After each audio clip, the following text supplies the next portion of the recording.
Now joining me is Mark Potok, one of America's foremost experts on hate crimes. He's the Intelligence Project Director for the Southern Poverty Law Center. Mark, let's look at what happened today with the cabbie, or I should say yesterday, getting stabbed. Do you think that's just, random coincidence that a Muslim cabbie happened to get stabbed yesterday? Or is this related to all the demagoguery about the so-called mosque near Ground Zero? Well, I think it's about as clear as it could be that this comes right out of the really rancid debate around the whole Ground Zero Islamic Center. I mean, you named some of the villains, no doubt about it, Newt Gingrich and Sarah Palin and so on.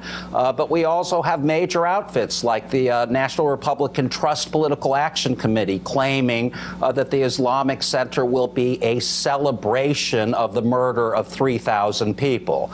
You know, that kind of language is not only grotesquely false, but it is obviously demonizing. And that kind of demonization, as you've suggested, is precisely what's leading to what seems to be a real spike in anti-Muslim hate crimes. Mark, that leads to the obvious next question of what can we do about it? Because, I mean, you see it. They say, oh, the baby killer, the baby killer. What are you going to do about it? They're asking their audience. And then all of a sudden somebody kills Dr. Tiller. You know, you see it with the liberal churches. You just saw the whole list. Now they're doing it with Muslims. But they have First Amendment rights. So what can you do about it?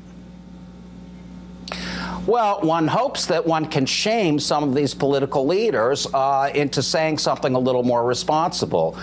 You know, you're speaking about the Republican Party. It's probably worth remembering that one of the very decent things that President Bush did was immediately after, actually 9 days after 9/11, he gave a very important speech in which he talked about Muslims were not our enemies, Arabs were not our enemies, a very specific network of terrorists was our enemy.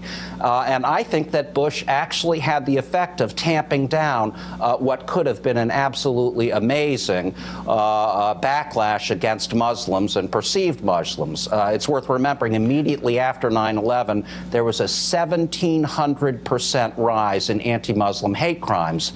But by the beginning of the next year, 2002, that had dropped by more than 2/3. So I think that when political leaders like Bush speak out responsibly, it works. It's helpful. No, and now you do have to give credit to Bush on that. There's no question about that. What didn't help is him randomly attacking another Muslim country that didn't have anything to do with 9/11. That didn't really help the situation. And it seems the Republicans have even gotten more radical since Bush. But one final question for you. What's happened since Obama took office? Has there been a rise in hate crimes, et cetera? Well, there has definitely been a rise in threats towards the president, in domestic terrorism aimed at the president, and at hate speech essentially revolving around the idea that we have a black man and his black family in the White House. So that's undeniable. I mean, we've seen skinhead assassination plots, a guy who wanted to set off a dirty bomb at the inauguration, and a whole long list. Many of the cases you mentioned, like the man who murdered 3 officers in Pittsburgh, were also influenced by this anti-Obama atmosphere and the idea that whites are losing their majority in this country.